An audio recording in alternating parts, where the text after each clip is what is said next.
مومنو، جب تم آپس میں کسی میعاد معین کے لیے قرض کا معاملہ کرنے لگو تو اس کو لکھ لیا کرو،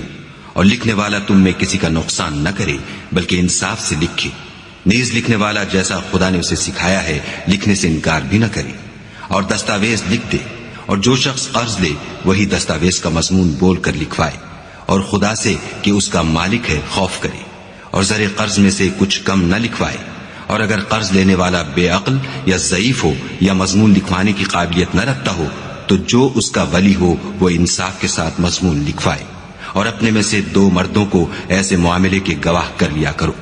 اور اگر 2 مرد نہ ہوں تو 1 مرد اور 2 عورتیں جن کو تم گواہ پسند کرو کافی ہیں، کہ اگر ان میں سے ایک بھول جائے گی تو دوسری اسے یاد دلا دے گی، اور جب گواہ گواہی کے لیے طلب کیے جائیں تو انکار نہ کرے۔ اور قرض تھوڑا ہو یا بہت اس کی دستاویز کے لکھنے لکھانے میں کاہلی نہ کرنا، یہ بات خدا کے نزدیک نہایت قرین انصاف ہے، اور شہادت کے لیے بھی یہ بہت درست طریقہ ہے، اس سے تم کو کسی طرح کا شک و شبہ بھی نہیں پڑے گا۔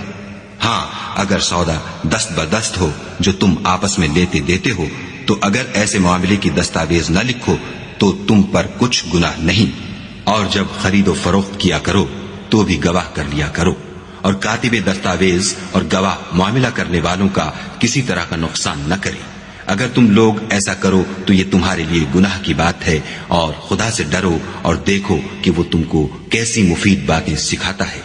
اور خدا ہر چیز سے واقف ہے۔ اور اگر تم سفر پر ہو اور دستاویز لکھنے والا نہ مل سکے تو کوئی چیز رہن باقبضہ رکھ کر قرض لے لو،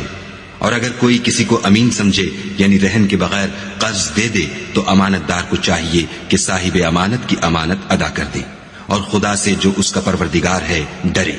اور دیکھنا، شہادت کو مت چھپانا، جو اس کو چھپائے گا وہ دل کا گناہگار ہوگا، اور خدا تمہارے سب کاموں سے واقف ہے۔